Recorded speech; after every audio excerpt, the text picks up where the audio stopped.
on a cold December morning when I suddenly realized that I had thrown a very important document into the wastebasket last night. No, that's not my magic strategy to go through my to-do list.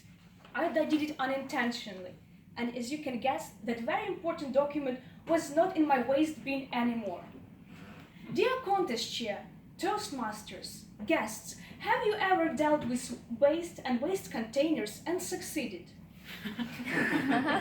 Today I would like to share with you my success stories only. So let's get our hands dirty.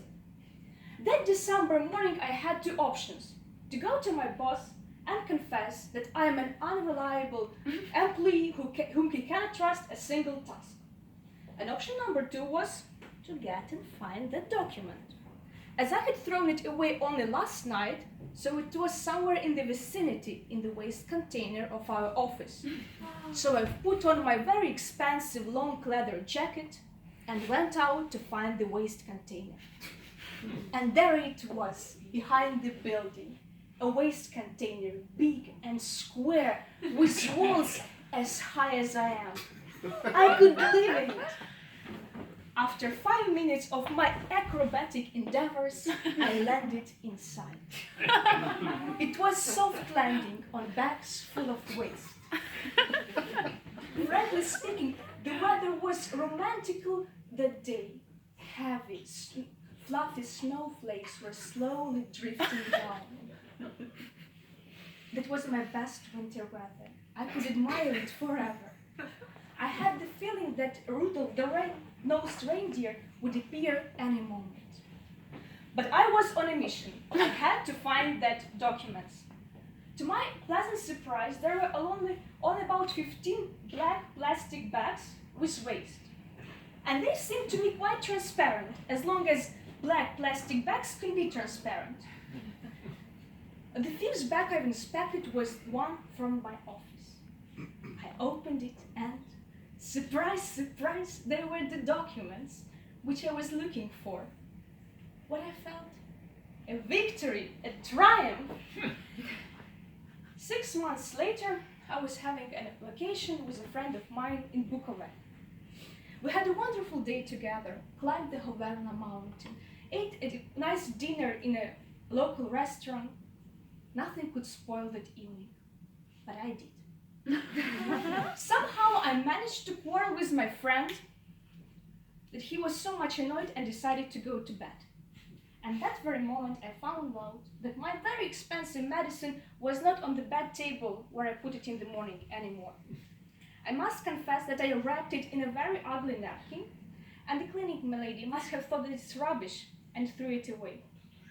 "What a surprise!" exclaimed my friend. "Such a wonderful idea!" So in silence, I put on my crimson jacket, I took my mobile phone to use as a lantern, and was ready to go out, when he mumbled, "I'm going with you."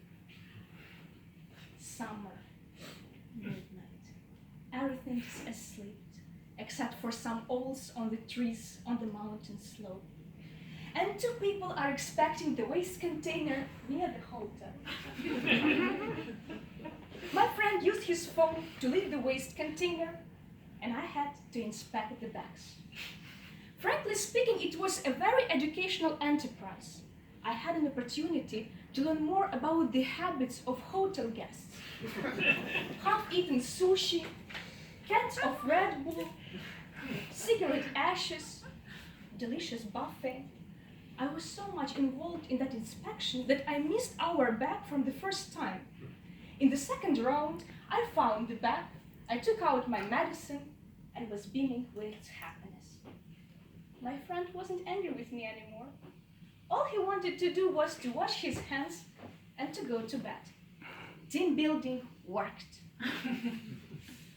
When I was 6 years old, I met a friend called Sveta, and she became my best friend. 20 years later, I realized that our friendship lost its previous charm. Frankly speaking, we didn't make any efforts to adjust our friendship to the realities of an adult life. And while I was busy with my career and self-improvement in the capital, Sveta was struggling with her broken marriage and divorce in my native village. Our relation was in the wastebasket of my life again.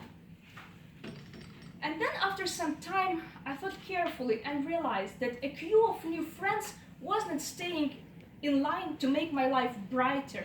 So it would be wiser to phone my friend and to revive this old friendship. But in my strange opinion, friendship becomes better after a good quarrel. So I phoned Sveta and accused her of forgetting about me. I also told her that I missed the moments we had together. And it worked.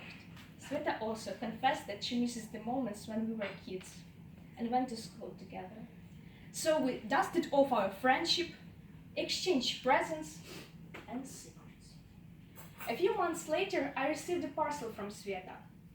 When I opened it, I saw a small jar of raspberry jam, home handmade, and there was a bowl to put the jam into, 2 spoons to eat the jam with, and 2 white cloth napkins to wipe your mouth once we finish. Pity I have only one mouth, but still, it was the best and sweetest present I've ever received. Last year, I became the godmother of her son. Dear friends, these 3 success stories of dealing with trash ended happily for me. And all of us, sometimes we throw away something which is very dear to us, intentionally and unintentionally. And here, I would like to wish each and every one of us wisdom to understand our loss, recklessness, courage, luck, and perhaps a lantern and gloves to get it back.